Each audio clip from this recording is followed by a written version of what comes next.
Está começando mais um episódio do Conversa de Dono. Hoje um episódio bônus com ele, Vieira Júnior, que é cristão, psicanalista, autor e palestrante. Antes de eu pedir para que ele se apresente, só um minutinho que eu tenho um recado para você. Esse episódio do Conversa de Dono é o oferecimento do Cicobi Cred Serrana. Mais que uma solução financeira, uma parceria para o seu crescimento. Seja você uma empreendedora, um profissional liberal ou investidor, conte com as soluções financeiras completas do Cicobi. Quer saber mais? Acesse o site ou visite uma das agências. Cicobi Cred Serrana, mais que uma solução financeira. Estamos de volta ao nosso episódio bônus com Vieira Júnior. Eu separei várias perguntas aqui para estar fazendo, mas antes de iniciar com as perguntas eu vou pedir para que ele se apresente para todo mundo conhecer um pouco mais quem que é o Vieira Júnior. Boa noite, meu amigo. Um grande prazer estar aqui com vocês. Obrigado pelo convite. Bom, acho que você já falou bastante aí sobre a minha formação, né? Do lado pessoal, eu sou filho da Nice, do José, que já mora no meu coração só. Sou noivo da Vitória, pai da Dora, que é uma cachorrinha, uma Fox Paulistinha de 2 anos, que eu amo de paixão. Sou irmão da Ellen, tio de vários sobrinhos, todos filhos da Ellen, que teve bastante filhos, já esgotou minha cota. E sou um amante de bons cafés, vinhos, gosto de boa conversa, de música sertaneja e gosto de fazer o que a gente vai fazer aqui hoje. Falar de gente, falar de empreendedorismo, falar de negócios, sempre olhando para o lado das pessoas. Esse sou eu. Bacana. Vieira, eu pude, né, assim que hoje a gente trocou uma ideia, você já me passou o teu LinkedIn ali, eu pude dar uma sondada, né, e nós criamos algumas perguntas em cima dali, e algo até que me chamou bastante atenção, até comentei lá em casa com a minha esposa, do início até chegar aqui, né? Você foi servente de pedreiro, né? Você passou, né? Conte um pouco para nós, como que foi o início da tua jornada até tu chegar agora aqui, né, no momento de ser palestrante e falar sobre... Eu brinco que eu só não vendi o corpo até hoje, mas eu fiz muita coisa na vida. Eu venho de uma família muito humilde, né? Muito simples, a família toda. Tanto do meu pai como da minha mãe, eram pessoas bastante pobres mesmo, que lutavam muito para viver e para ter o almoço e o jantar em casa, lutavam muito.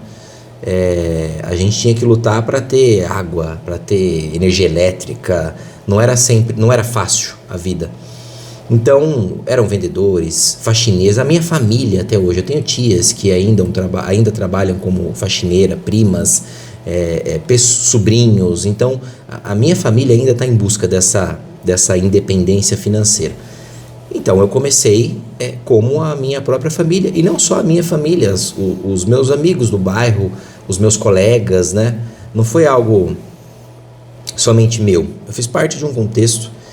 Então eu brinco que o meu primeiro trabalho foi olhar carro, porque quando meu pai morreu e a gente passou a ter bastante dificuldade financeira, eu comecei a olhar carro com os meus amigos para poder chegar em casa e dar o dinheiro para minha mãe. Vai lá, mãe, paga a conta de força, porque estava cortada a força. Mas quando eu comecei a trabalhar mesmo e já planejar a minha vida financeira, se eu posso chamar assim, foi aos 13 anos de idade, quando eu aceitei um trabalho de servente de pedreiro. Eu era de uma igreja lá do meu bairro, e o pastor da igreja, ele era pedreiro, e o filho dele trabalhava com ele. E aí o filho dele falou assim pra mim, viu, você não quer trabalhar comigo, com meu pai?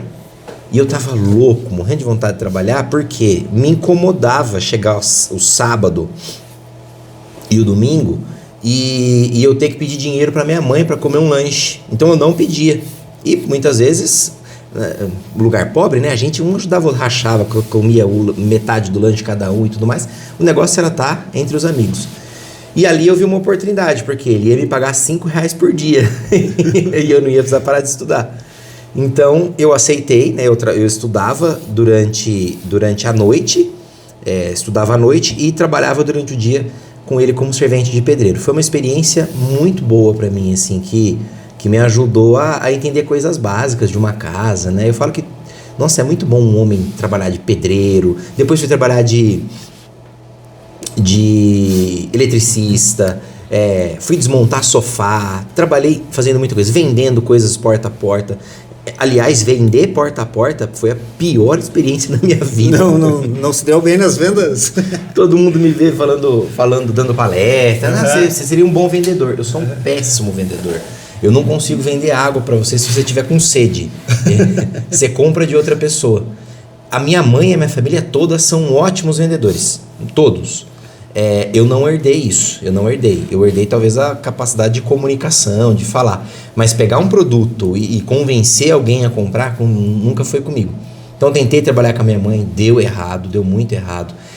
Me encontrei depois numa área que foi a pintura de casa. Nossa, isso eu gostei. Mas pedreiro, eletricista, pintor, quer dizer, o serviço de casa tá garantido. É tipo o Rodrigo Hilbert, só que mais feio. É tipo isso. Não fez uma capelinha no fundo de casa também? Falta isso, né? Cara, quando eu virei pintor, eu gostei.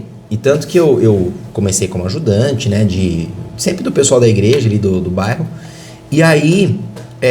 me lembro que quando surgiu a oportunidade de eu pegar uma casa para pintar sozinho, eu já contratei um ajudante, ia ganhar bem na época, não vou me lembrar os valores assim, mas é como se eu fizesse hoje, sei lá, vou pegar sua casa para pintar e ganho hoje, acho que um ajudante deve ganhar R$50 por dia hoje, mas eu vou pegar sua casa para pintar e você vai me pagar 10 mil. Nossa, eu estava, agora eu vou ficar milionário.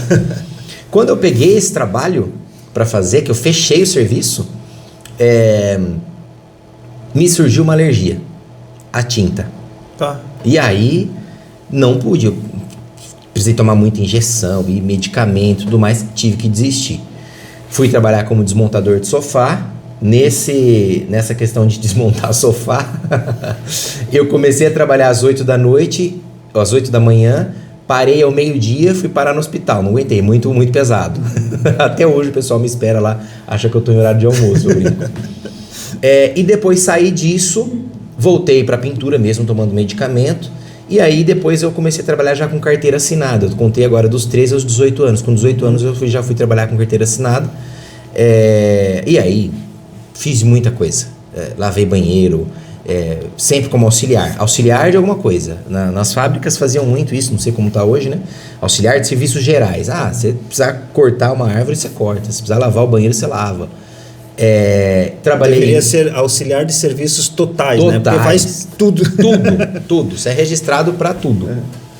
E aí, eram sempre esses trabalhos temporários, sabe? Quando essas agências de emprego pegam e terceirizam, né?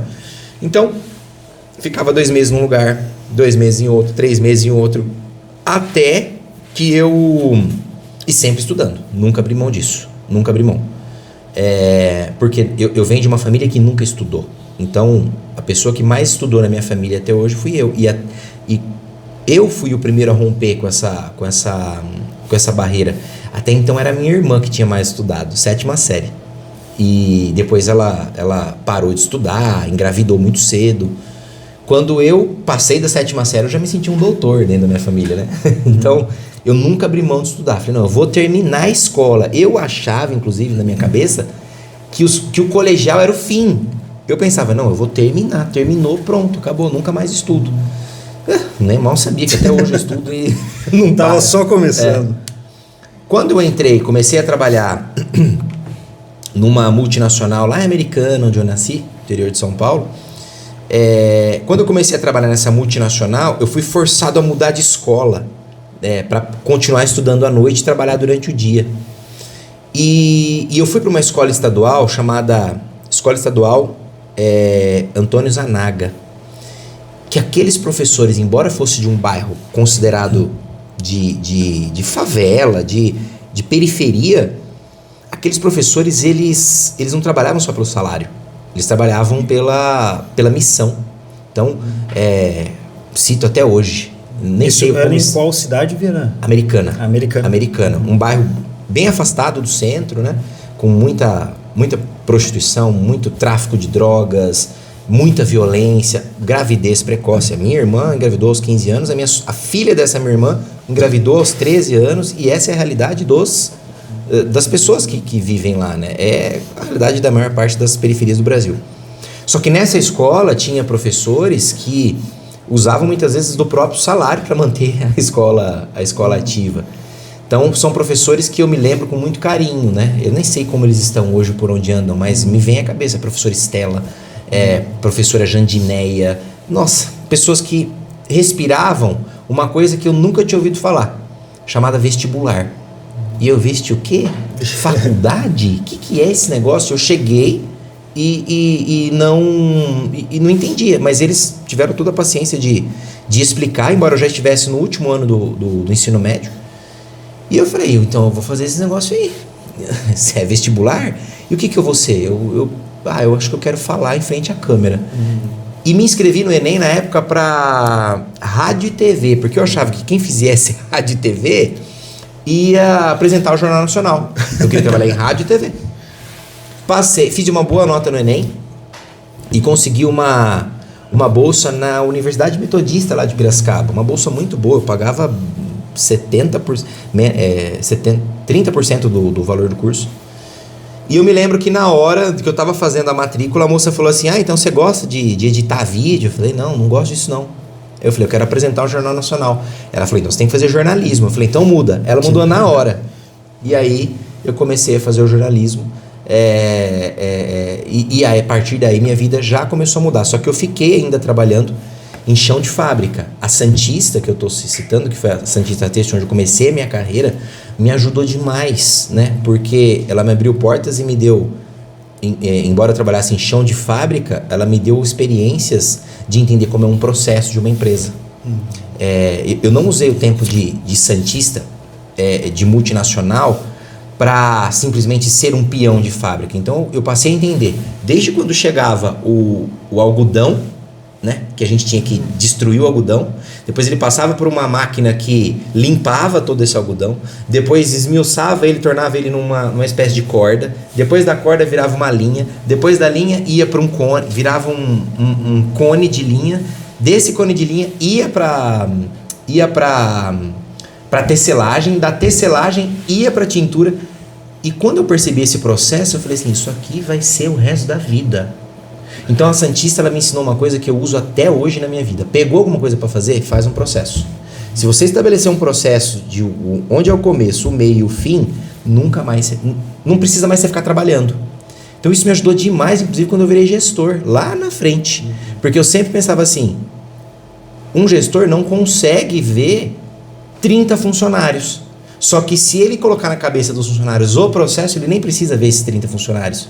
Isso veio do meu tempo de chão de fábrica. Então a Santista me ajudou demais nesse processo.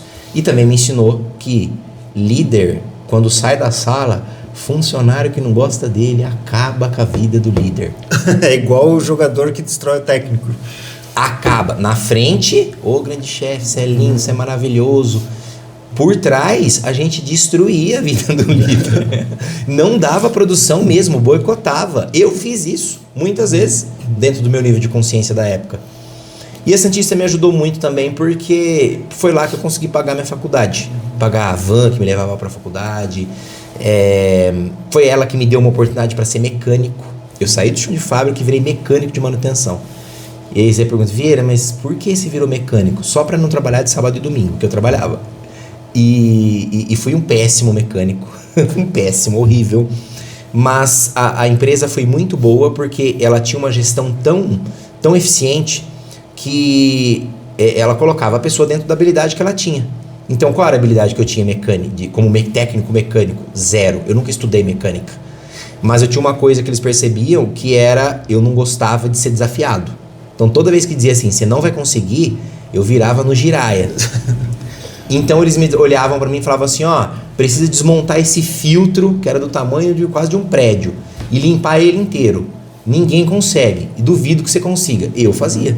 Então eu fazia os serviços mais sujos, aleatórios, né? Mais aleatórios, mais sujos. Então, embora eu tenha sido um péssimo técnico mecânico, eu fui um bom colaborador. E quando eu saí de lá, teve festa de despedida e tudo mais, virei estagiário de jornalismo numa instituição que eu amei trabalhar, chamada Consórcio PCJ. Por 2 anos fiquei lá, saí de lá e aí a carreira foi crescendo dentro do jornalismo, né? Em paralelo, eu me lembro que na época ali um pouco antes da Copa do Mundo, 2013, da Copa do Mundo do Brasil, né? 2012, o Twitter, o Facebook começou a ganhar muito espaço. E eu estava trabalhando como assessor de imprensa de uma agência de comunicação, como a de vocês, né? De marketing na época, que fazia a assessoria de imprensa da Fundação Getúlio Vargas. E eu era o assessor dos professores, então eu tinha que encontrar entrevistas para os professores na Folha de São Paulo, no Estadão e tal. E quando eu entrevistava os professores, aquilo para mim foi uma escola. Porque eu pegava o top da FGV para falar de carreira. E aí, muitas vezes eu usei aquilo como uma consultoria, que eu não tinha dinheiro para pagar. Uma aula particular que você estava tendo ali junto com... Professor, vou fazer uma matéria com você. Topo.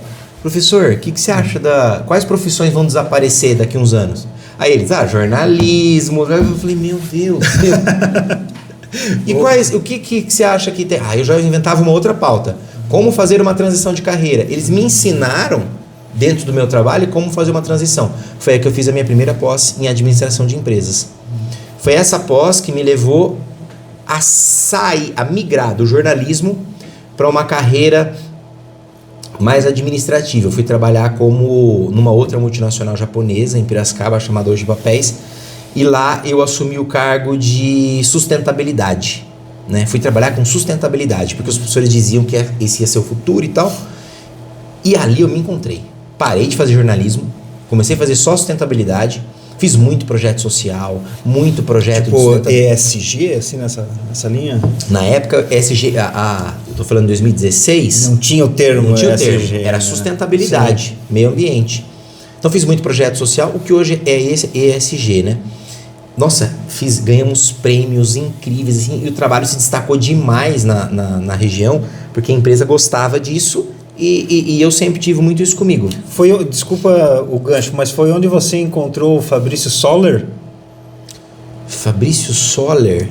Agora te apertei. Não, porque, como eu te falei, eu pesquisei teu LinkedIn, né? Tá. E eu fiz um MBA em estratégias empresariais e o meu trabalho foi sobre... eu sou de Balneário Camboriú, ali o ramo da construção civil é muito forte. E a ideia que eu e o meu colega do projeto tínhamos era em fazer a reciclagem dos entulhos, do que sobrava de tanta construção e demolição de prédio, e ele põe abaixo um prédio de 3 andares e constrói um de 30. E onde é que ia parar tudo isso? Ou até mesmo durante a execução do prédio, né, todo esse lixo, né? Então, essa era a nossa ideia. Coletar todo esse material, né, e fazer o processo dele voltar, né? Seja no processo de separação e tudo mais. E o Fabrício Soller, que sei lá quantos livros, eu fui descobrir até na entrega do meu TCC, foi bem estranho assim, porque tinha toda uma banca de avaliação e eu peguei uma empresa de São Paulo e uma de Santos para usar como case dentro do meu projeto, de que eram empresas legais que poderiam estar trazendo um know-how para a nossa região. E a gente faz toda a apresentação, no final do TCC, a banca, o Fabrício pega e fala: oi, meu nome é Fabrício, sabe a empresa que você está citando aí? Daí eu, sei, me achando, né, o cara. Ele disse: eu sou o proprietário da empresa. Citei sem querer o nome da empresa dele, e o dono da empresa estava na banca. Aí eu me senti uma criança na 4ª série, né? O meu trabalho de TCC caiu tudo aqui atrás, tanto que foi até engraçado no final. Ele me entrega um livro, né? Ele autógrafo, né? Faz uma dedicatória assim, diz assim, vai ler um pouco, vai estudar um pouco mais, né? Um pouco. Nossa, o cara era... E eu vi que, eu sigo até hoje ele no LinkedIn, eu vi que as conexões em comum tava ali o Fabrício Soller. Nossa, né? eu de verdade não me atentei a isso, mas que bacana saber disso. Olha como as histórias se conectam, né? Bem... Quando eu estava na Hoje, o trabalho foi bom, se destacou, e estando lá na Hoje Papéis, né, Eu era muito feliz e queria, para mim, me aposentar lá. Eu adorava aquele lugar. Até que eu recebo uma ligação através de uma amiga que me indicou. Uma amiga que hoje é empreendedora, chama Ellen. Ela tem uma loja lá na cidade de Rio das Pedras de semi-joias, de joias. E ela me indicou pro Sicoob. O Sicoob estava procurando alguém para montar uma área de sustentabilidade, de marketing e de comunicação. E ela me indicou. E eu fui lá participar de uma entrevista para uma vaga de analista, que era o que eu era. Até que o CEO, na época, ele disse assim, olha, eu preciso de um gerente para montar a área. Eu falei, mas eu não sou gerente. Ele falou assim, mas você acha que você dá conta? Eu falei, eu acho que sim. Ele falou, acho que você não dá. Falou que eu acho que não dou. Agora virou, né? Eu falei assim, eu aceito chegar. Ele falou assim, então venha como analista. Se até o fim do ano, isso era fevereiro, se até o fim do ano você conseguir montar a área, eu te dou o cargo de gerente. Eu falei, se eu não conseguir? Ele falou, se você não conseguir, eu te demito e trago outro. Eu apertei a mão dele e falei, tá aceito. E fui pro Sicoob para montar as áreas. E ali começou a minha carreira como gestor. Isso eu tô falando de 2018. E ali começou a minha carreira como gestor. 2019 eu comecei a estudar psicanálise e daí, na verdade, antes da psicanálise eu fiz mais uma pós-graduação em sustentabilidade, mais uma outra em gestão de pessoas, e estudando gestão de pessoas eu tive uma disciplina, eu fiz a pós em gestão de pessoas da PUC do Rio Grande do Sul, que eu adorei, e tive uma disciplina chamada neurociência e psicanálise. A hora que eu vi aquilo, eu falei, é isso? Como que ninguém sabe que o cérebro funciona assim? E que se eu não entender o cérebro do ser humano, nada funciona. Porque negócio é pura decisão emocional, tem pouca coisa racional em decisões de negócio, principalmente em decisão de compra. E eu falei, eu estava na pós ainda, eu comecei a estudar psicanálise. Já me matriculei no curso de psicanálise. E depois de 3 anos estudando psicanálise, né? Na verdade, quando eu estava fazendo ainda o curso, 1 ano, aí o pessoal do Sicoob veio para mim e falou assim, viu, eu tô vendo que você está estudando psicanálise, você está postando vídeos na internet, não tinha viralizado nada ainda. Você não quer cuidar de gente? Você não quer cuidar do RH? Aí eu falei, poxa, isso é interessante. Ele falou, vai pensando nisso. Pouco tempo depois eu recebi uma proposta. Eu não tinha visto isso, mas meu LinkedIn já estava montado, o Instagram e tudo mais. Recebi uma proposta para sair do Sicoob e assumir o RH de uma outra empresa. E o meu salário ia triplicar como gerente de RH. Aceitei a proposta, pedi a conta no Sicoob. E no que eu pedi a conta, o Nivaldo, CEO na época, quase chorou. Não faz isso. Por quê? Eu tenho essa vaga reservada aqui para você. Fica aqui. E aí acertamos as questões salariais lá e eu assumi o RH. E aí foram 3 anos de gestão de RH assim que me fizeram muito feliz. Eu saí do Sicoob em novembro do ano passado, por opção própria mesmo, pedi a conta com muita dor no coração, foi uma decisão muito difícil, porque eu queria cuidar do meu negócio, mas até lá, nossa, foram muitos projetos de gestão de pessoas, projetos de empreendedorismo que a gente implantou para os próprios colaboradores, tanto que a gente saiu por 2 anos seguidos como a melhor empresa para trabalhar do Brasil. Quando eu peço a conta em novembro do ano passado, porque o meu negócio dentro da psicanálise, que eu já tinha aberto uma empresa, eu já estava tocando as duas coisas nos últimos 3, 4 anos, né? Mas quando eu saí de férias em outubro do ano passado, a Vitória, que é minha noiva, ela já estava, ela estava me ajudando já, olhando minha agenda. Falou, vou olhar a sua agenda de pacientes. Eu só trabalhava das 8 às 5 no Sicoob, atendia à noite e tinha meu Instagram, só. Que já tinha 400 mil seguidores, uma coisa assim. Quando essa menina me ajudou a pegar a minha agenda, o meu negócio, e me ajudou a organizar, eu só liguei pro Sicoob e falei assim, vocês me perdoam, eu não consigo voltar. Não consigo. Falei, não dá, porque eu aprendi a vender na internet. Eu aprendi a fazer realmente dinheiro através de curso, de e-book. Montei o Instituto José Manuel Vieira, que é onde eu tenho o curso de psicanálise, onde eu formo novos psicanalistas. E, além disso, palestra, mentoria, que é o que eu vim fazer aqui nesse final de semana no Sicoob. Então, foi uma dor no coração. Eu falo que foi abandonar minha mãe. O Sicoob, para mim, era o amor de mãe. Mas eu tinha que cuidar do meu filho. que era o Instituto José Manuel Vieira, e do Psicanalizando também, né? Que são duas marcas. E de lá para cá eu tenho me dedicado a isso. E eu vou te dizer uma coisa, a vida de empreendedor, ela é maravilhosa, dá muito trabalho, muito.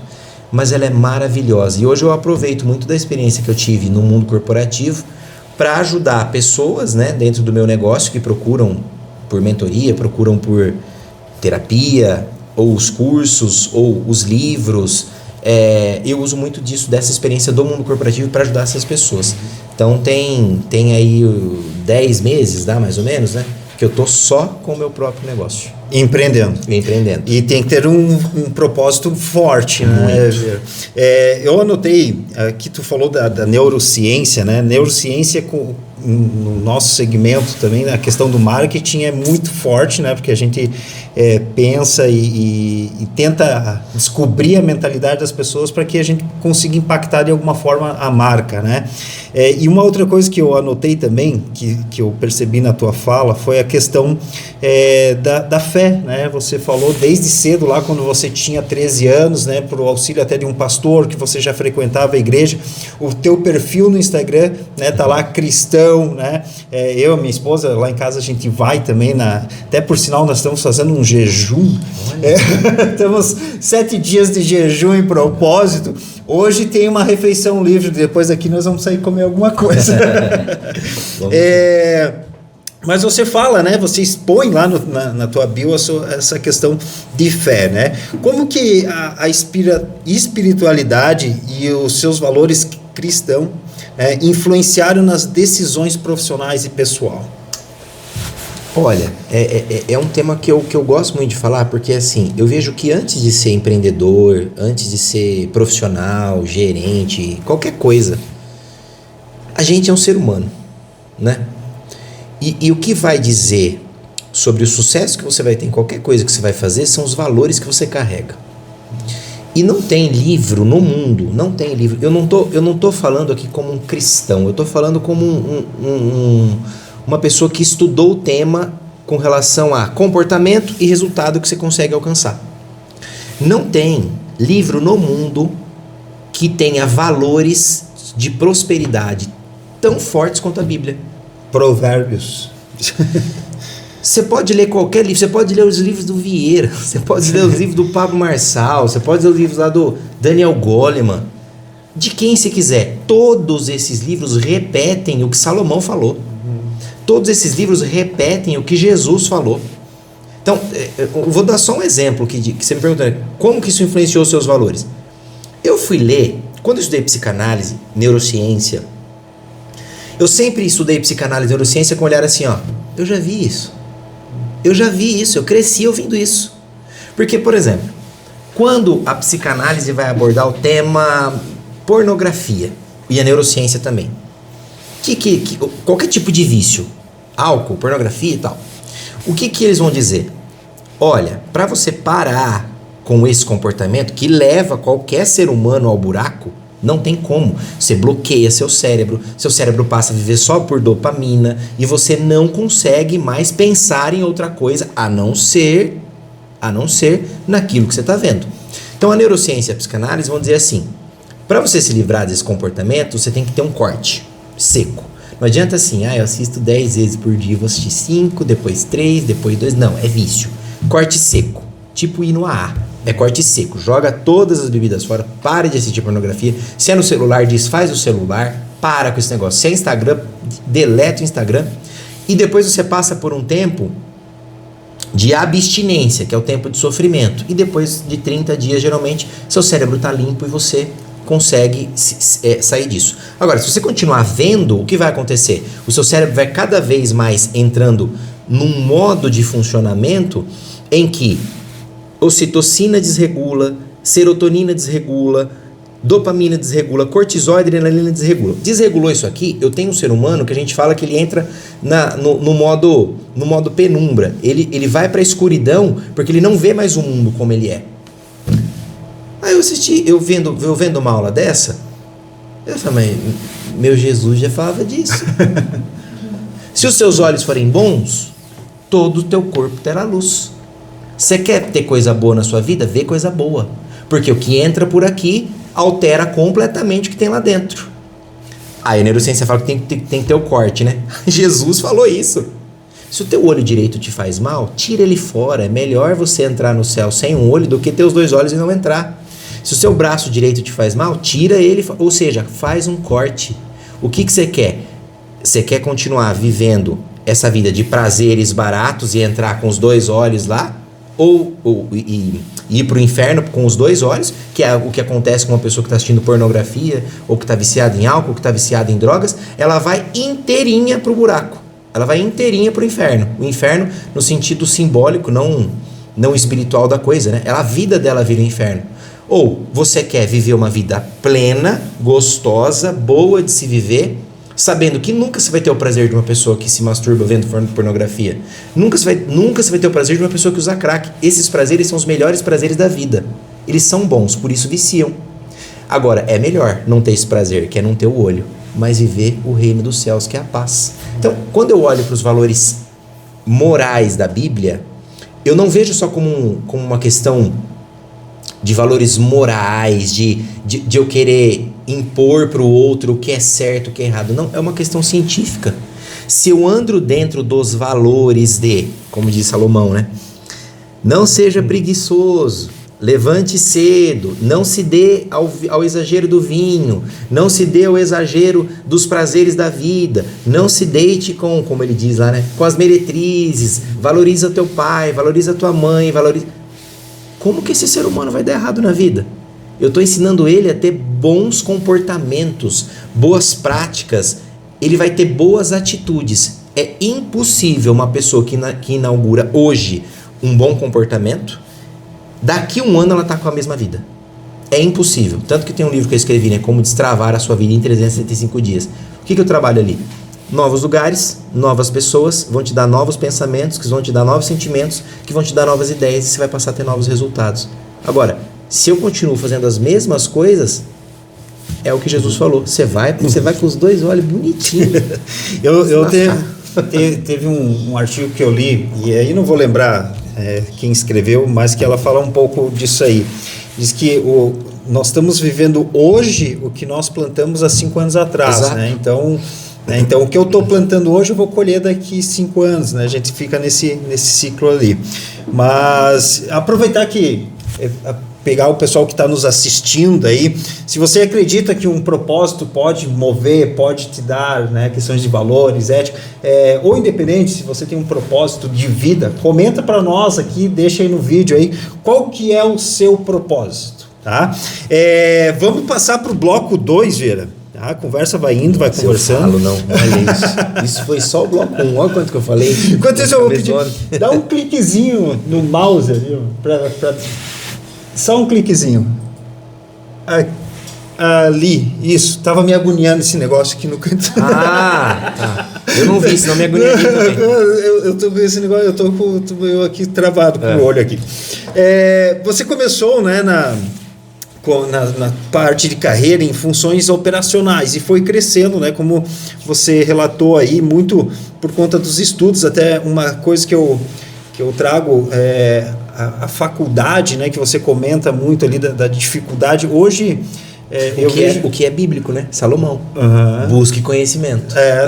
Não tem como fugir disso. Desculpa. Não, tranquilo.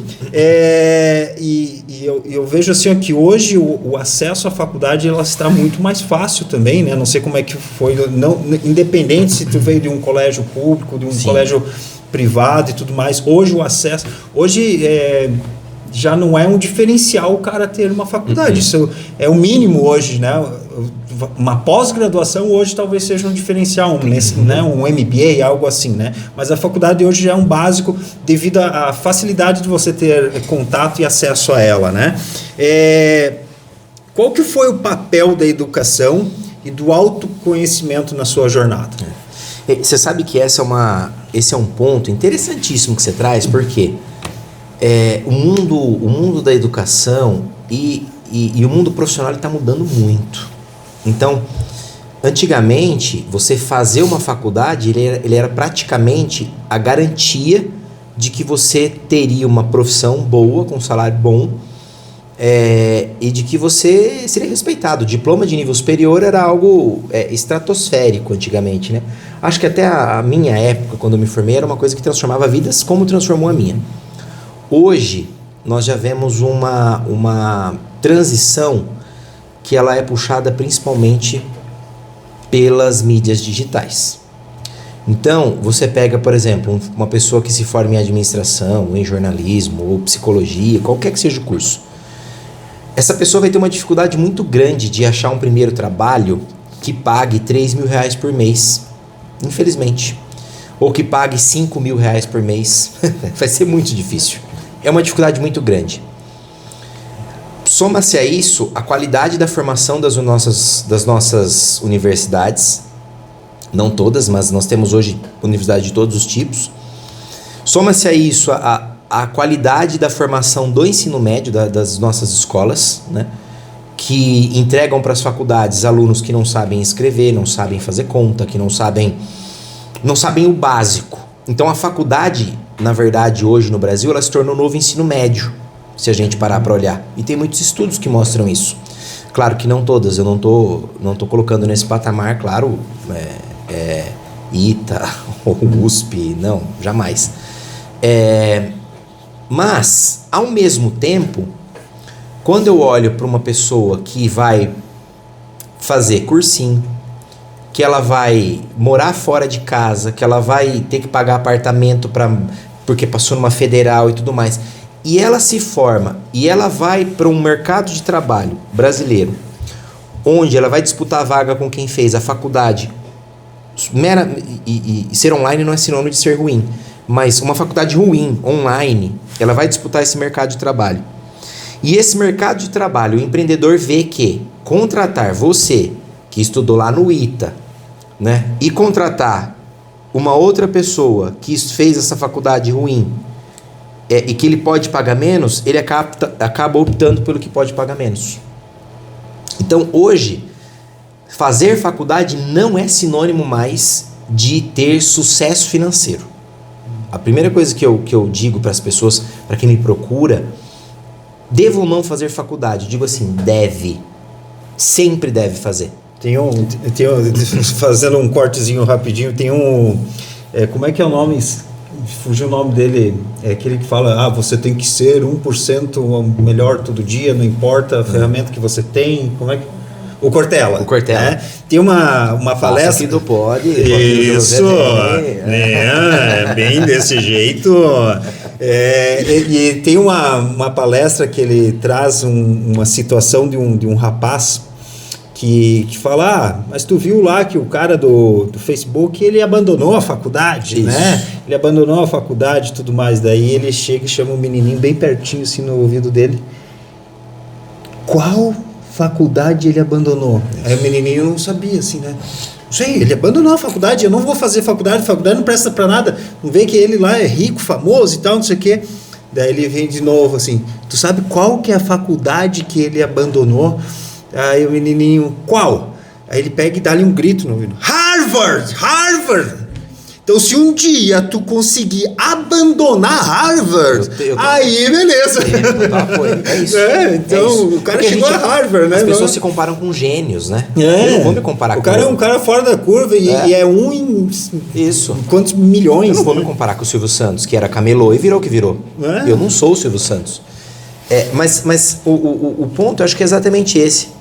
Então, hoje, quando eu tenho um jovem que me procura, falando assim, tô pensando em não fazer faculdade, eu falo, não faça essa besteira na sua vida.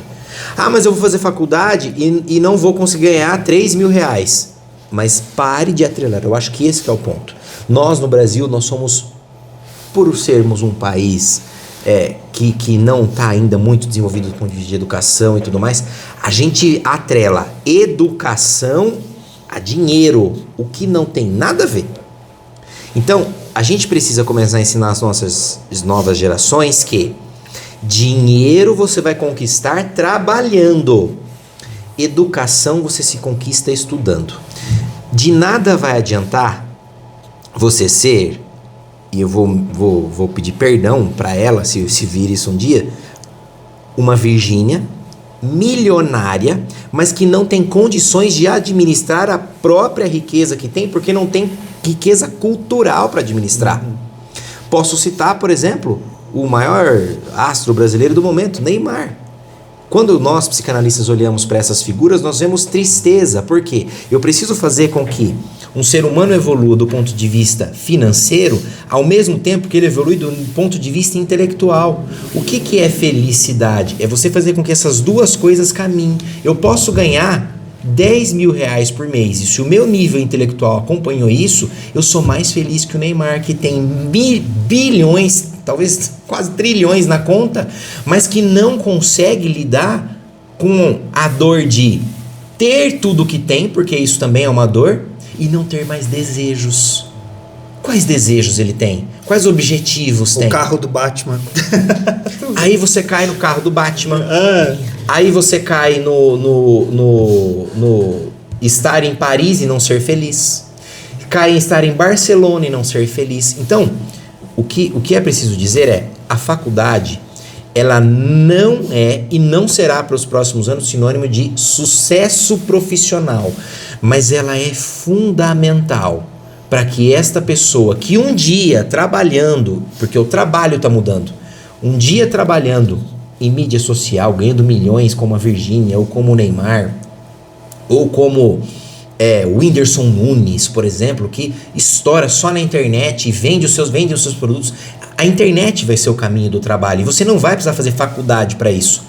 Porém, a faculdade ela tem que ser vista como uma ferramenta de evolução pessoal, social, existencial, talvez até espiritual. Porque é na faculdade que você vai ter uma aula, por exemplo, um curso de administração ou de jornalismo. Todas as faculdades têm aquela base, né? Não a base técnica, mas aquela base humanística de formação que vai te dar uma aula onde você vai ouvir falar sobre Sócrates, sobre Platão, sobre Nietzsche. Ou daqui a pouco você vai estar ouvindo falando sobre a diferença de neoliberalismo com capitalismo, com esquerda, com direita, com socialismo, com comunismo. Por que a nossa sociedade hoje cai nessa vala de olhar para você e falar assim, fascista? Nem sabe o que é fascista. Nem sabe o significado. Por quê? Porque acha que se eu estou numa posição, montei um podcast, montamos aqui, estamos fazendo 30 mil reais por mês, 50 mil reais por mês. Só que eu não tenho condições... Tá escutando? Amém. Só que a pessoa não tem condições históricas, sociais, nem antropológicas de entender o mundo para administrar esse recurso, só que esse recurso dá poder para ela. Eu tenho um poder, como por exemplo o Neymar, ele tem um poder hoje nas mãos. Mas o poder que ele tem de comunicação ou financeiro, ou a Virgínia tem, ele é condizente com o poder intelectual que essa pessoa tem? E aí a gente cai nessa vala comum hoje que as pessoas elas estão ganhando dinheiro com os trabalhos que existem, porém elas não tiveram crescimento educacional. Como que um ser humano pode ganhar 50 mil reais por mês e não conhecer de Platão? Não conhecer os valores básicos que o próprio Sócrates traz de democracia na Grécia. Aí eu me torno grande numa sociedade que me dá poder, só que eu destruo essa sociedade, porque intelectualmente eu não sou capaz de sustentar aquilo que eu construí. Então, a faculdade, eu diria assim, tem que fazer porque você precisa ser uma pessoa melhor. Vieira, mas eu vou ganhar dinheiro e vou trabalhar com o que eu fiz na faculdade? Claro que não. Eu fiz jornalismo. Hoje eu trabalho com psicanálise, com Bhaskara, nunca usei. Nunca usei. Agora, o seu trabalho, a sua carreira vai ser trabalhando o que você vai fazer. Você vai fazer administração, mas você vai ter que meter a cara no trabalho para ver o que você gosta de fazer no seu dia a dia. E o que você faria até de graça. Trabalharia no sábado à noite, como nós aqui, porque a gente ama o que a gente está fazendo. Não é a faculdade que ensina isso. Isso é o mercado de trabalho. Isso é você lá. A faculdade é para que você tenha condições de um dia sentar com seu filho e falar assim, você sabia que Sócrates foi quem inventou a democracia? Então, antes de falar da democracia, é para que você tenha valores morais. Eu gosto de pensar assim. Legal. Falando em o que você gosta de pensar, Vieira, eu vi lá que tem uma frase na tua descrição lá que diz o seguinte: todos os dias alguém desiste de viver. A minha missão é que não seja você, né? Eu até ia trazer, no final do nosso episódio aqui, a gente tem um ping-pong de dono aí, de frente com o Juju, mais ou menos nessa linha aí. Eu ia trazer essa frase, eu ia te perguntar ali no bate-pronto, uma frase, né? Deve ser, ele já vai citar essa, então eu já trouxe ela para antes aqui, tá? Como que surgiu essa frase, porque é tão forte, né? E serve como um guia no teu trabalho? Eu estava fazendo, quando eu criei essa frase, não sei se eu posso dizer que criei essa frase, talvez ela exista já em algum lugar, mas quando eu escrevi na minha bio, foi justamente porque eu estava numa aula do curso de psicanálise e a professora lançou essa frase, né? Gente, todos os dias alguém desiste de viver.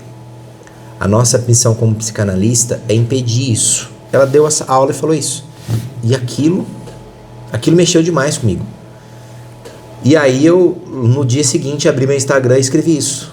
Todos os dias alguém desiste de viver. A minha missão é que não seja você. Aí eu dei essa adaptada. Deu uma polida. Porque como psicanalista eu acho que essa é a nossa missão, né? Todo dia alguém vai desistir. Se eu puder ajudar com que você não desista, tô aqui para ajudar. Legal. Vamos passar para o bloco 3, onde a gente vai falar sobre liderança, né?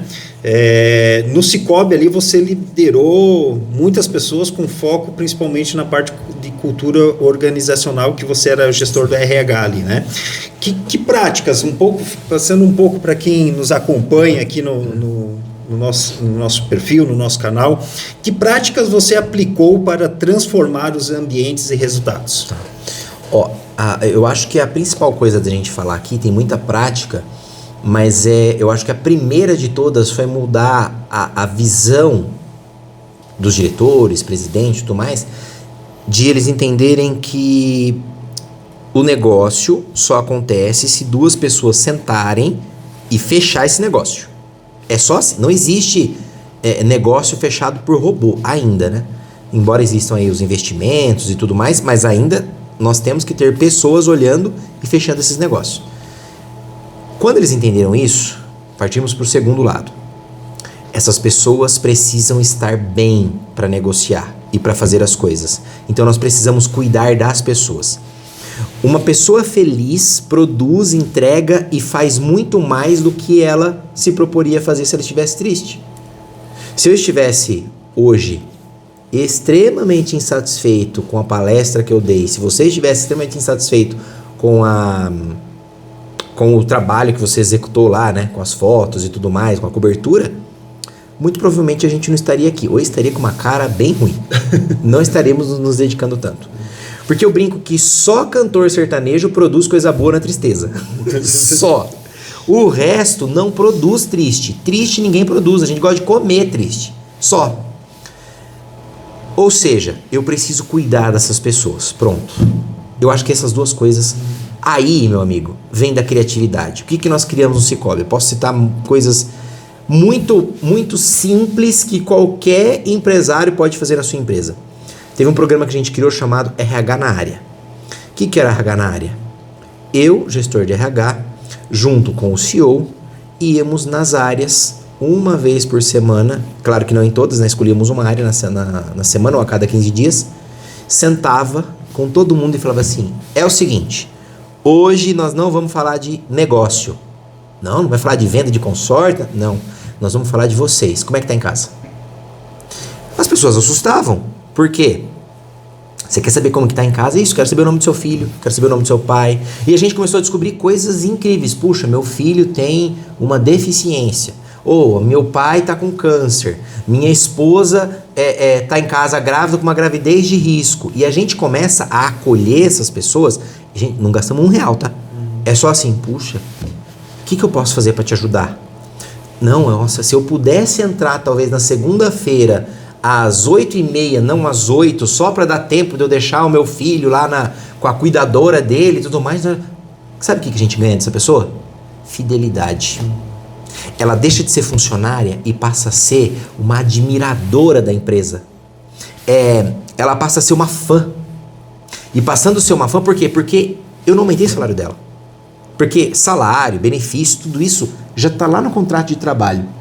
Agora, olhar para a pessoa como um ser humano e se preocupar com o que ela passa em casa para chegar até aqui, me conecta a ele e ele passa a trabalhar pelo que eu sou, não pelo que a empresa somente é. Empresa não existe, o que existe são as pessoas.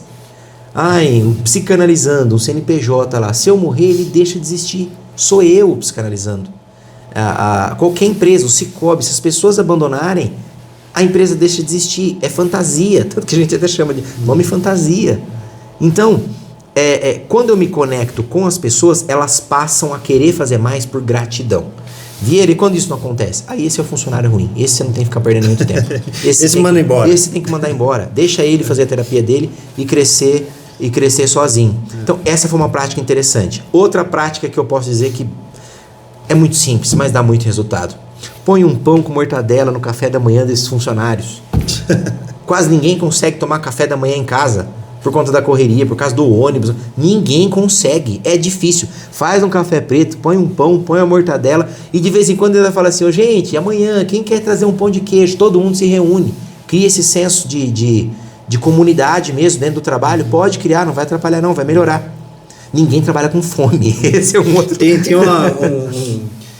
até tô devendo, semana passada a gente completou 10 anos de escritório e eu prometi pra galera, eu não sou o melhor líder, né, mas eu tento ser um líder e não delegar tarefas, eu tento sempre estar junto com a galera aqui, onde fica a turma aí, até citar um exemplo que tu comentou das horas ali, tá para agora dia 4 de agosto, entra uma menina nova aqui no nosso escritório e ela tem 2 crianças pequenas e tivemos que adequar o horário de todo mundo aqui é às 8 da manhã. Ela vai fazer o horário das 7h30, porque daí ela tem essa questão de ajuste, porque ela entrando às 7h30, ela consegue sair às 11h30, antecipamos meia hora, para ela poder chegar e pegar a criança na escola antes que feche a creche ao meio-dia, né? E aí, essa questão do pão com mortadela que tu falou, me veio aqui, até esses tempos atrás eu brinquei com a Andriele lá do Cicobi lá, que agora tem, acho que foi uma lei agora, né, na questão da saúde mental dos funcionários, né? E eles querem trazer isso lá para dentro da cooperativa. Eu falei assim, a melhor saúde mental que eu tenho lá no escritório é um churrasco na sexta-feira. A gente veio aqui fora, aqui, se reúne aqui, 4 horas, e aí galera, como é que estão? Não, então para tudo aí, agora é o churrasco. Se junta aqui com a turma e... A gente gosta de trabalhar com quem a gente gosta. Ninguém levanta do trabalho para vir trabalhar aqui na sua agência, por exemplo, no Cicobi, lá, em qualquer lugar, e não gosta de ir para o trabalho porque o ambiente é ruim, a não sei que seja um ambiente insalubre, né? Mas geralmente eu não quero levantar para trabalhar para não olhar na sua cara. É das pessoas que eu não gosto. Se eu crio esse clima bom, como você está falando do churrasco, né? Se eu olho para as pessoas como seres humanos, puxa, chega segunda-feira, ela quer estar do seu lado. É isso que fica leve. E aí ela produz mais. Uma outra coisa que a gente fez lá que foi assim, é muito simples. Tem ações gigantescas e tem essas simples, que eu acho que todo mundo pode fazer. Puxa, compra um bolo, comemora o aniversário do colaborador. Canta parabéns para ele. Ele vai se sentir... compra 2, 3 salgadinhos ali, pede uma pizza e comemora o aniversário dele. Ele é um ser humano. Antes de ser o registro da sua empresa, ele tem uma data de nascimento. E ele conta para você na admissão. Como que um patrão pode admitir um colaborador, pega todos os dados dele e não sabe o dado do aniversário dele? E aí liga, a primeira ligação do dia é assim, e aí, você já mandou aquele negócio para mim? Nem parabéns deu.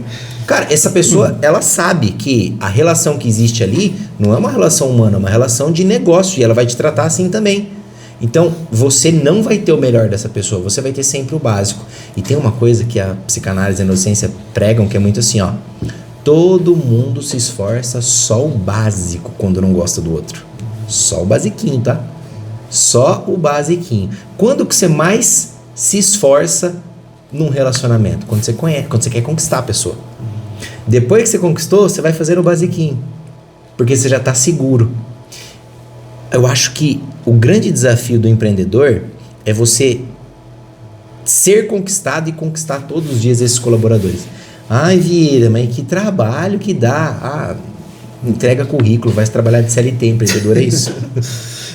Você saiu do topo de uma grande instituição, né? Para montar ali, eu vi o teu perfil já ultrapassou de 1 milhão, né? de seguidores, né? Tu até comentou a questão da sua noiva que veio, que te auxiliou nesse projeto, né? Mas o que fez você dar espaço, assim, teve... Eu já estava há 4 anos ali, né? Atendendo como psicanalista durante a noite, trabalhando os conteúdos nas mídias sociais, tudo durante a noite. E isso não pesava para mim, porque eu não namorava, eu não tinha... nunca gostei de sair, beber, balada... Sempre fui muito caseiro, então o que eu ia ficar fazendo à noite em casa? Assistindo Netflix? Eu ia ou ia estudar, ou ia atender meus pacientes e fazer meus vídeos, que eu sempre gostei. Só que quando estourou, que passou de 1 milhão de seguidores, hoje se juntar as mídias sociais todas, TikTok, YouTube, tudo já passou de 2 milhões. Quando estourou e que eu aprendi a vender na internet e que... eu atendia 4 pessoas por dia. A Vitória me fez atender 14 num dia. E o preço da mentoria, da terapia, tive que subir, porque a busca estourou demais. Eu olhei e falei assim, não tem mais por que ter medo. Por muito tempo eu tive medo. Eu tive medo mesmo. Até por uma segurança, isso. Né? Eu fiz um pouco dessa transição, assim, só que eu não sei quanto tempo você levou para fazer essa transição. Mas, que nem eu comentei, agora a gente completou 10 anos de agência. Mas nos 5 primeiros anos, eu era CLT. Tocava as duas coisas. Eu era CLT e tinha minha agência em paralelo. É isso. Foi o que eu fiz por 4 anos. Por 4 anos eu fiz. Que o último, eu já tinha meu plano. O meu plano era sair do Cicobi, todo mundo lá sabia. Eu falava assim, final de 2025 eu vou sair, início de 26. Vou tocar só a minha vida com meus negócios. Tanto que a gente fazia testes, né, para ver quem podia ser CEO e tudo mais, e o meu perfil estava colocado lá, e o meu chefe falava para mim, você pode ser trabalhado, eu quero que você venha para o meu lugar, para uma diretoria, para um conselho e tal. E eu dizia, não, isso não tem a ver comigo. Eu ser CEO de uma empresa, eu vou ter que ficar olhando planilha, eu vou ter que ficar vendo o quanto vendeu de consórcio, não tem a ver comigo. Eu quero cuidar de gente. Então isso eu já tinha muito claro. Agora, dar o passo, eu acho que é muito mais uma questão de você ter segurança, no meu caso, financeira. Quando eu olhei e falei assim, não, eu já estou ganhando 3 vezes mais do que eu ganho como executivo, não, eu preciso ir. E claro, eu falo que, assim como diz a própria Bíblia, né? A coragem de um homem está em ter uma boa mulher do seu lado. Porque uma pergunta que a Vitória me fez na época, né? Mas por que você tem medo? Olha isso aqui. Eu falei, é verdade, né? E aí eu tomei a decisão, pedi a conta e saí. A única dificuldade que eu tive quando eu pedi a conta para sair foi realmente deixar um lugar que eu gostava das pessoas, porque financeiramente, do ponto de vista de cumprir propósitos, de fazer o que eu gosto, isso já estava muito, muito claro para mim. Essa resposta aqui tu já fez. Como que a psicanálise, né, pensando um pouco na galera que nos assiste aqui, o empreendedor, a proprietária do negócio, né? Como que a psicanálise, a tua especialidade aí, pode ajudar o empreendedor ou a empreendedora que está travado emocionalmente, sem clareza ou até desanimado? Porque não sei se nessa tua trajetória de empreendedor você já não pensou em desistir. Eu às vezes penso. Então, como que a psicanálise pode ajudar o empreendedor nesse caso? Eu acho que a psicanálise ela pode contribuir desde que esse ser, que antes de ser empresário, empreendedor, profissional, ele é um ser humano. Desde que ele olhe para dentro de si e perceba que como ser humano ele falha e tem vontade de desistir. Quem tem vontade de desistir não é o empresário, é o ser humano. Quem tem vontade de desistir não é o profissional, é a pessoa. A gente tem vontade de desistir do casamento, da igreja, do trabalho. Aí eu perguntaria assim, na clínica, se essa pessoa estivesse comigo, você está querendo desistir do trabalho ou você está querendo desistir de você? Do que você está querendo desistir? Não é o trabalho. O trabalho é o lugar que você projeta a insatisfação com você mesmo e com a sua vida. E aí a gente aprofundaria na clínica. E por que essa insatisfação? De onde ela está vindo? Vai muito fundo isso. Então eu diria assim, não dá para você ser líder hoje ou ser empresário. Empresário é um líder, né? E não fazer terapia. Não dá, porque a quantidade de ataques emocionais que você recebe, porque a conta não fechou, porque o funcionário não faltou, porque o cliente está querendo ir embora, porque o outro ficou doente, é toda hora você sendo testado emocionalmente. E num dia você tem raiva, tristeza, angústia, alegria, euforia, vontade de matar, vontade de beijar, vontade de abraçar, num dia só. Porque são muitas coisas acontecendo ao mesmo tempo. Muitas.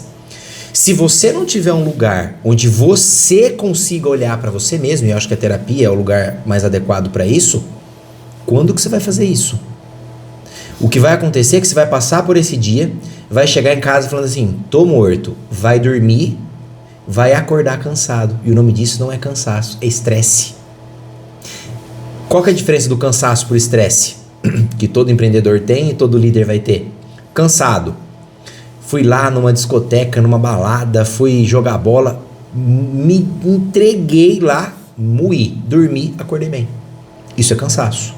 Estresse. Dormi, acordei cansado de novo. Nossa, a olheira que não vai embora, falta de energia. Isso é estresse. Isso não é coisa de empresário, isso não é coisa de líder, isso é coisa de ser humano. Só que como o empresário líder tem muito estímulo para que ele viva sempre na alta adrenalina e no alto cortisol, inclusive cortisol é o que causa isso, né? Cortisol deixa o cara sem libido, cortisol deixa a mulher sem vontade de fazer nada, sem carinho, sem ânimo. Cortisol alto faz a pessoa não ter ânimo para fazer mais nada. E ela vai ter a sensação de que ela tem muita coisa para fazer sempre. E aí, qual que é a fuga? Desistir. Por isso que na clínica a gente pega isso. Você está querendo desistir do seu trabalho ou de você? O que está pegando aí? Qual é essa dor? Então, não dá hoje, eu não consigo ver um líder ou um empresário que não faça terapia. Ele até pode não fazer, mas ele vai viver sempre no gargalo. Ele vai viver sempre aqui, ó, quase querendo, vai viver querendo desistir. Tu falou ali na questão da soma das tuas redes sociais, arredondando aí, batendo 2 milhões. Eu tinha notado aqui 1,5 milhão, né? Mas tá. Qual que... Você também coloca lá na tua bio que você é palestrante e autor, né? Você escreveu um livro sobre... Qual que foi o tema do teu livro? Eu escrevi 15 livros. O primeiro livro que eu escrevi foi, e o que me deu, acho que mais projeção até nas mídias sociais, foi sobre narcisismo, que é um tema que eu estourei primeiro nas mídias sociais, falando sobre narcisismo em relacionamentos, né? Esse primeiro livro é o que conta a minha história de vida, inclusive, chama-se Com Narcisista Não Se Negocia, Narcisista Se Abandona. De lá pra cá, já foram 14 livros mais, já escrevi sobre diversas coisas. Já escrevi sobre como esquecer o seu ex em 30 dias. Já escrevi sobre como encontrar o amor da sua vida. Já escrevi sobre como se conectar com Deus. Todos esses livros, eles estão numa plataforma, então, consegue comprar online? Consegue. Eu vou deixar na descrição do nosso vídeo, bom. então depois os links vou te cobrar lá no... Tá bom. Ou eu cobro a tua noiva. Pode cobrar. O link, né, pra galera que tá assistindo depois, né, tiver... Porque assim, eu estourei nas mídias sociais falando mais de relacionamento. E foi um negócio aleatório, tá? Eu tava um dia deitado na cama, eu vi um vídeo, falei, vou fazer igual. Eu tive uma aula falando sobre narcisismo, aí eu vi um vídeo do Padre Fábio de Mello. Conhece o Rafael Ibanez? Conhece? Sim. O da Boininha? Sim. Muitos falam que ele conversa para as paredes, né? Mas eu acho que não. Quando eu tive aula sobre narcisismo, eu fiquei encantado com aquele negócio. Falei, nossa, narcisismo é muito legal, porque todos nós temos, tá? O conceito é bem profundo. E aí, eu tava no TikTok e vi um vídeo do Fábio de Mello. E o Fábio de Mello grava os vídeos deles assim, ó. Quando você descobrir, aquele jeitinho assim, meio padre sedutor, um negócio meio, um sedutor de Deus, né? E aí eu gravei igual. O narcisismo e tal. Cara, eu fui dormir com 300 seguidores e acordei com 35 mil. Nossa. No TikTok. Peguei o mesmo vídeo, Joguei no Instagram. E aí o negócio começou. Foi. Lembro que em uma semana assim já bateu 100 mil e tal. Então, eu sempre foquei muito nisso. Então, por isso desses livros, Como Esquecer o Ex, Narcisismo, Como Encontrar o Amor da Sua Vida e tal. E bacana. Só que eu também comecei já a levar o conteúdo das mídias e dos livros para um outro lado. Então, depois eu escrevi outro livro também, como assumir o controle da sua vida, como destravar a sua vida em 365 dias.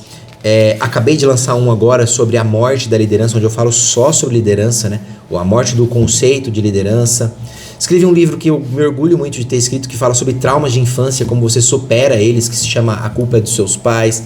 Tem um outro que fala só sobre a conexão com Deus, como você se conecta com Deus mesmo, sem depender de uma igreja, chamado Deus e Eu.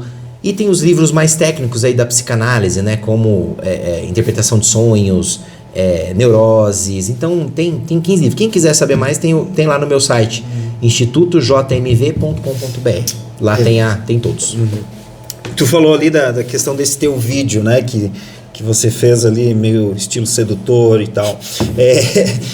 Qual que é a importância? Eu trabalho com marketing digital, né? Mas eu não quero puxar a sardinha para o meu lado, quero que você responda aí. Qual que é a importância de usar a internet para transformar as vidas? Existir. Se você não usa, você não existe. Só isso. Eu sei que é muito difícil para um empreendedor tradicional, não vou chamar tradicional, eu vou chamar de antigo mesmo. Vou chamar de antigo para ficar claro. O cara já tem um negócio faz 30 anos e tudo mais, daí, eu vou abrir um TikTok, eu vou abrir um Instagram, vou fazer dancinha. Não, você tem que adaptar a comunicação do seu negócio à plataforma. Eu não faço dancinha.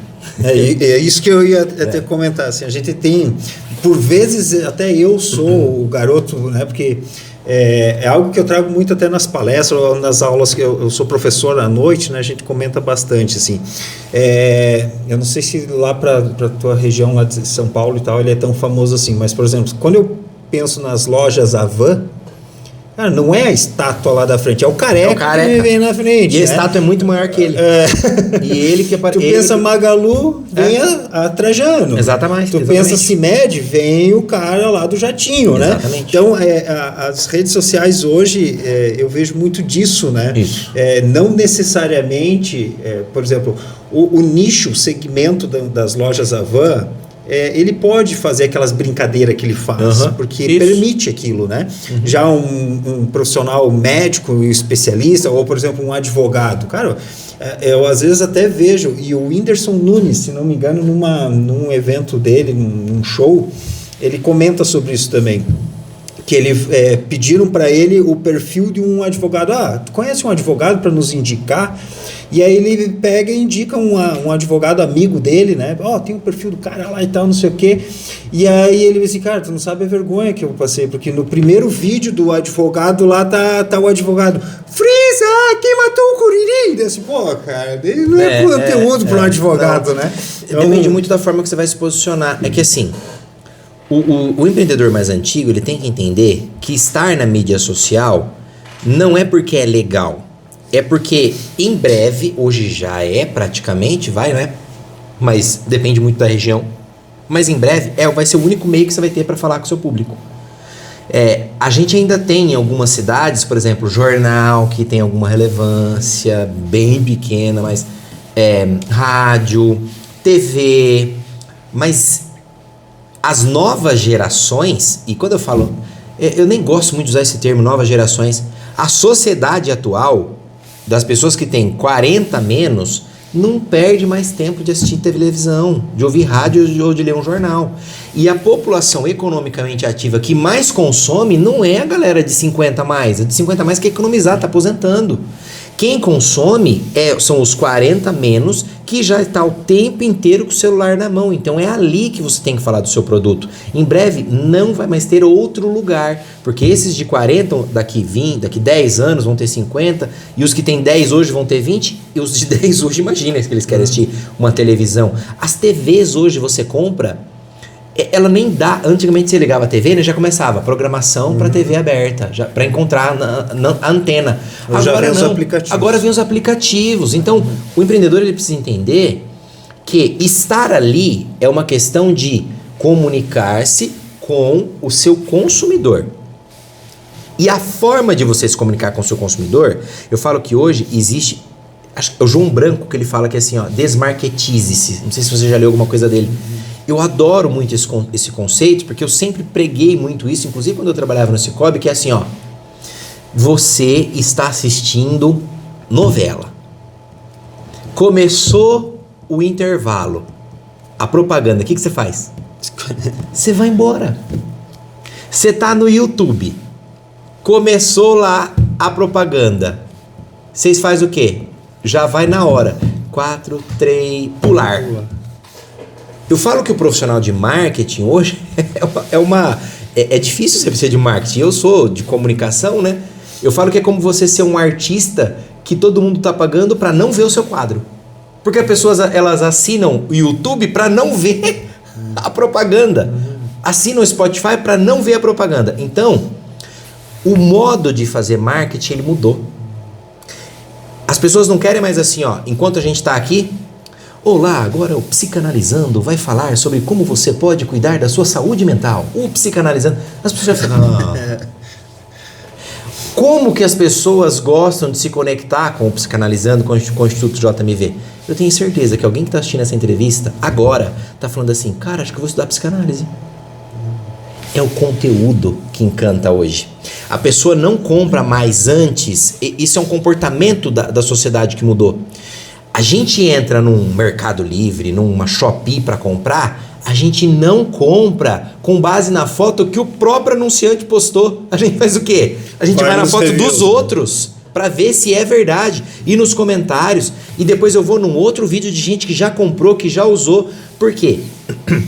Antes de fazer a compra, eu quero ver se essa pessoa que está me vendendo, ela realmente tem relevância e conteúdo. E se você parar para ver, hoje os maiores perfis de mídia social não são de marcas, são de pessoas. Porque a sociedade atual e as novas gerações, eles olham para as marcas e duvidam da marca. É um grande desafio para as marcas isso. Então assim, no perfil do Cicobi, é claro que vão estar falando bem do Cicobi. Então eles olham e falam assim, não, eu quero ver um influencer que fale do Cicobi, que é o que vocês fizeram aqui. É um podcast que vai levar a marca do Cicobi, mas com verdade. Não com um texto pronto. Quando a gente pega esses, por exemplo, lá o dono da Van, o dono da CIMED aparecendo, é porque essas marcas, eu adoro essas marcas, porque eles perceberam que pessoas hoje não se conectam mais com marca, elas se conectam com pessoas. O Neymar tem mais seguidores e mais poder de comunicação do que a Globo hoje. Porque a Globo é uma ideia, é algo simbólico. A Globo não existe. Quem existe? O dono. Só que o dono não aparece. Então as pessoas não querem mais acreditar na Globo. Então elas preferem acreditar no que o Neymar vai falar, no que a Virgínia vai falar, porque é um ser humano. A gente hoje está vivendo um processo de comunicação que ou você se conecta através do conteúdo e do ser humano, ou você não se conecta. Então esse empreendedor, ele precisa entender que ele dar as caras é ele dizendo assim, ó, essa empresa é de verdade, eu tô aqui, pode me admirar e pode admirar essa marca porque eu estou aqui, é comigo que você vai falar. E aí você fala, tá, mas como que a gente faz isso em todos os nichos? Cara, eu acho que é Juarez o nome do cabeleireiro, que tá estouradaço no TikTok. Aquele que faz um visagismo. Isso, é Juarez? Não me lembro. Que fez o do César Menotti Fabiano, isso. Recentemente. Eu não, esse é Juarez. Cara, eu tenho vontade de conhecer ele e dar parabéns pra ele como comunicador. Porque, qual que é o produto dele? Cortar cabelo. Só que ele olhou e falou assim, não, o meu produto não é só cortar cabelo. É mostrar para as pessoas que eu posso mudar a autoestima delas. E ele faz um vídeo assim, eu imagino que tem um tripézinho assim, ó. Vamos lá. E mostra o corte de cabelo. Gente, todo lugar. Eu falo que todo lugar que você vai com o cabelo grande, com a barba grande, que corta o cabelo, você sai melhor. Só que ele teve a ideia de mostrar, ó o resultado.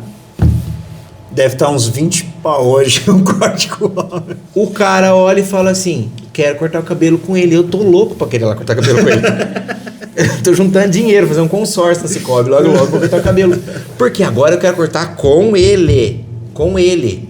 Só que ao mesmo tempo você tem gente com uma plaquinha na frente de casa escrito assim, ó, corte de cabelo 80, não vai, baixa para 70, baixa para 50, baixa para 40, baixa para 30. Vira um commodity. E não consegue.